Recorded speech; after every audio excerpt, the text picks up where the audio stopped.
Já estamos de volta com o Manhã da Piedade e eu quero te dar uma dica de saúde. Me diz uma coisa, por acaso a sua visão está um pouco turva, embaçada? Você já perdeu ônibus porque não enxergou o nome ou o número do ônibus? Tá tendo até que esticar o braço para poder usar o celular? Meu amigo, minha amiga, então já passou da hora de você conhecer o Lever. Lever da Elever é um suplemento que tem tudo o que você precisa para manter a saúde da sua visão sempre em dia.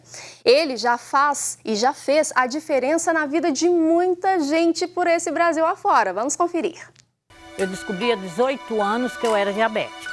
Aí comecei, realmente, entrei num super regime. Continuava com a minha vista ruim do mesmo jeito.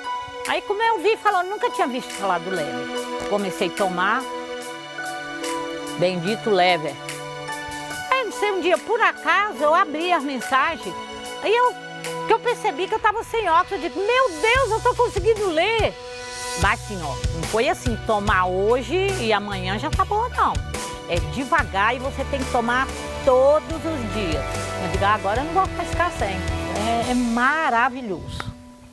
Coisa boa, né? Coisa boa a gente estar realizado. Ó, vista cansada, glaucoma, catarata, a idade vai chegando e esses problemas, eles acabam se aproximando. Você merece parar de tremer toda vez que escuta alguém falar desses problemas e começar hoje mesmo a cuidar da sua visão como ela precisa e merece. Demais, né? Então tá esperando o quê? Liga agora, 0800 880 9987 e peça para levarem, né? Peça o seu Lever. E quem ligar nos próximos minutos, presta atenção nessa dica, hein? Aproveita ainda um desconto imperdível de até 50%. Eu falei 50% no cartão em 10 vezes sem juros. Então corre, liga agora. 0800 880 9987. Lever, a vida mais leve. Liga agora. 0800 880 9987 e peça já o seu.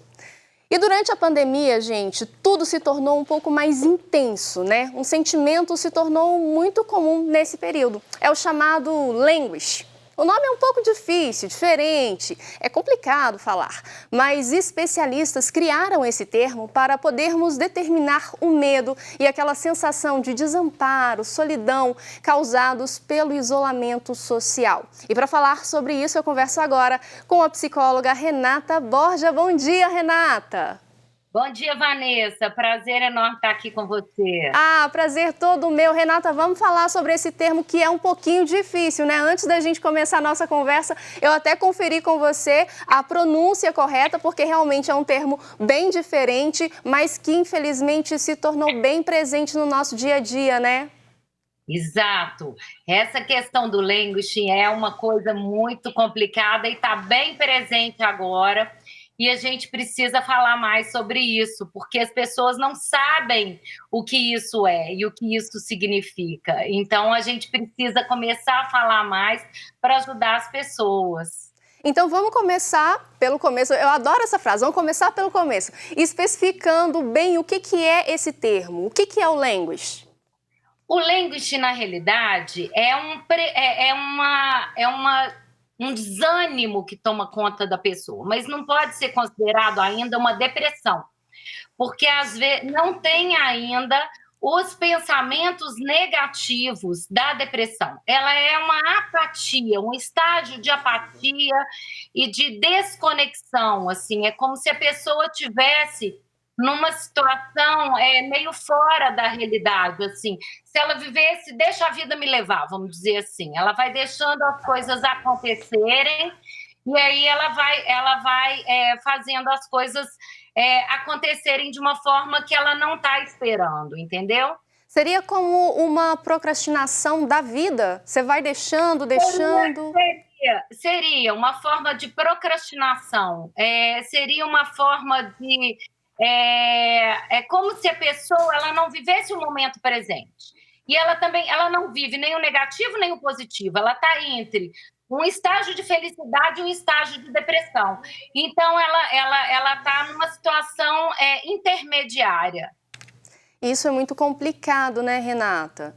Isso. Estar nesse, porque não tem o diagnóstico da depressão, que é uma doença extremamente séria, mas também ela não está bem psicologicamente para poder vivenciar o que a vida lhe oferece, né? Pois é. Então, assim, a questão o que acontece com a pessoa quando ela está nesse estágio? Ela está num estágio intermediário e ela não consegue viver o momento dela presente. Então, ela fica assim, ela protela coisas, ela não vivencia o momento dela naquele momento da forma completa como ela pode vivenciar. Então, ela fica num estágio como se fosse de paralisia, e ela não pode, e ela nesse estágio de paralisia, ela fica solta no mundo, vamos dizer assim, sem poder se relacionar com as pessoas. Então, é como se ela vivesse numa... sabe quando a pessoa vivencia uma coisa vazia? É como se ela estivesse vazia, sem metas, sem propósito, sem vontade de viver a vida. É como se ela estivesse anestesiada? Exatamente. Ela está anestesiada. Exatamente, ela está anestesiada. Entendi. E, Renata, esse termo, language, eu particularmente nunca tinha escutado falar. Ele começou a ser mais divulgado agora, durante a pandemia? Na realidade, é um termo que foi falado por um sociólogo, e esse sociólogo americano, ele tem falado muito sobre isso, e isso foi agora, recentemente, falado no New York Times, e foi retomado isso por conta da pandemia. É uma realidade que tem acontecido muito, porque as pessoas na pandemia, elas estão sem ação. Então, não necessariamente quem está no language, ela está sem ação. E aí mas ela não pode falar, entendeu? Assim, ela não tem como, na realidade, se conectar com as outras pessoas. Entendi. Eu ia até te perguntar isso, se por acaso esse distúrbio, você falou, né, que não necessariamente a pessoa, ela não está numa ação. Se por acaso esse distúrbio ele tem alguma relação com o ócio. Não tem uma relação com o ócio especificamente. Com a pandemia que a gente tem vivenciado aí nos últimos meses, né, quase nos últimos anos, a gente está caminhando aí já para o 2º ano, as nossas iniciativas, os nossos propósitos e até o significado das coisas, eles têm sido prejudicados? Como que você enxerga, né, essa nova visão que estamos dando para situações? E como que a gente pode perceber isso, né? Como que a pessoa, né, o pessoal de casa pode perceber que, olha, tem alguma coisa que não está bem? Pois é. O que acontece? As pessoas agora, no momento da pandemia, elas se desconectaram umas das outras. Então, a gente não está tendo muita conexão. As pessoas entendem porque precisa de um distanciamento social, elas não têm que se conectar com as outras pessoas, o que não é verdade. Então, essa desconexão, ela tem provocado nas pessoas uma falta de vontade de fazer tudo, em todos os sentidos. Então, assim, as pessoas não estão fazendo tanta atividade física. Então eu acabei, a pandemia começou, eu fiquei dentro de casa, eu não faço mais nada. Então, isso tudo vai afetando a pessoa e vai diminuindo os hormônios, são os hormônios necessários para a regulação do humor, como a endorfina, a serotonina, e tudo isso vai fazendo com que a pessoa entre, num estágio de paralisação. Às vezes ela até faz coisas, mas ela faz coisas com menos ânimo. E aí ela faz as coisas, mas faz com menos entusiasmo na vida. Então, o que está acontecendo é que muita gente parou a vida nesse período e elas perderam um pouco do sentido de vida, do propósito, do para que viver, do para que fazer. Não é uma depressão ainda, porque às vezes não configura. O languishing, ele não é um processo depressivo, ele é como se fosse um pré-processo depressivo. Então, se as pessoas não prestarem atenção nisso, elas podem se deprimir num segundo momento. Então, ela é uma pré-depressão. ela não se configura ainda depressão porque não tem todas as características da depressão, mas ela tem algumas características que também são comuns à depressão. Mas para a depressão, a gente precisa de pelo menos 5 sintomas diagnósticos para a gente fazer. E o languishing não tem isso. Ele apresenta somente essa apatia, mas não tem, por exemplo, pensamentos negativos acerca de si mesmo, do mundo, não tem uma ideia de desesperança, tem simplesmente um vazio e uma apatia muito grande. E isso precisa ser cuidado. Com certeza. Renata, eu queria que você me falasse se o languish ele já se enquadra como uma patologia, assim como a depressão, e qual seria, né, o melhor tratamento ou os melhores tratamentos para a solução dessa situação, né, para a pessoa poder recobrar a alegria de viver. Eu não acho que a gente poderia falar em patologia, até porque não está no DSM, né? Então, assim, não é considerado ainda como uma doença, então eu não poderia dizer nisso. Mas é um sinal de alerta de que algo precisa ser feito. Então, é um sinal de alerta de que eu preciso retomar a minha vida. Tem uma coisa muito legal, Vanessa, depois, se vocês quiserem, eu posso compartilhar com vocês. Eu e a minha equipe, nós fizemos um e-book de autocuidado para esse momento da pandemia, falando sobre atividade física, alimentação, sobre como é que a gente vai fazer mindfulness, cuidar da nossa espiritualidade, cuidar da nossa ansiedade, usar a nossa ansiedade a nosso favor. A gente fez isso tudo para ajudar as pessoas a retomarem esse movimento, a não entrarem nesse processo de languishing, porque isso está acontecendo e a gente precisa falar mais sobre isso. Se vocês quiserem, eu posso partilhar e vocês podem deixar o link depois aí disponível aí na TV Horizonte para quem quiser baixar. Eu te agradeço bastante. E à medida que você vai falando, Renata, tá com o perfil do Instagram aí do seu grupo na tela. Então as pessoas podem também procurar, né? Podem entrar no perfil do Instagram para tirar alguma dúvida, para esclarecer alguma dúvida que tenha ficado.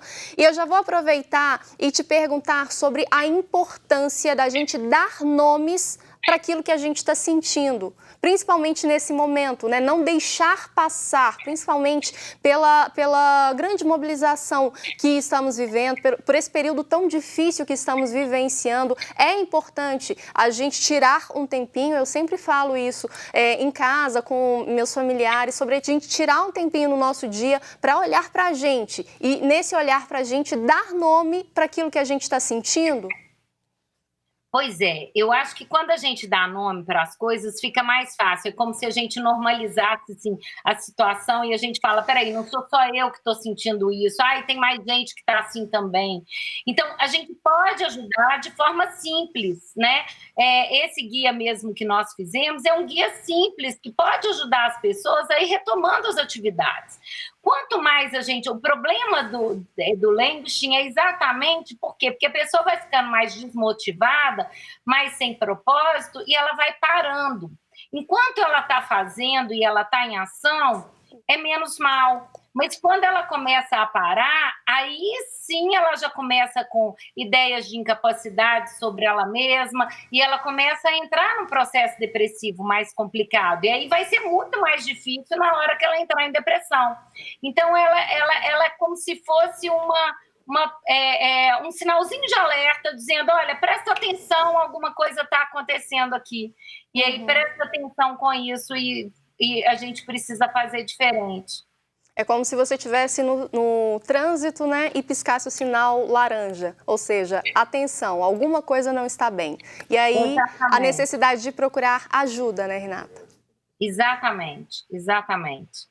Renata, eu queria te agradecer pela participação. Claro que se fosse por nós duas, a gente ficava aqui falando, porque é um assunto que realmente rende, ainda mais falando sobre saúde mental, falando sobre o psicológico que tem sido afetado tanto nesses últimos meses, né? É um assunto que a gente realmente precisa falar mais e a gente tem falado, graças a Deus, sobre a importância de mantermos a nossa saúde mental, mas TV é tempo, né? E o nosso tempo aqui acabou. Para a gente encerrar essa entrevista, eu queria que você deixasse suas considerações finais sobre esse tema.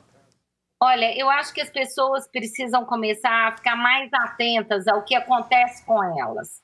Então, eu acho que quanto mais a gente cuida da gente, melhor é a nossa vida. Então, viver o momento presente, não vamos viver do passado nem viver de futuro, vamos viver o momento presente da melhor forma que a gente puder viver. Uma coisa de cada vez.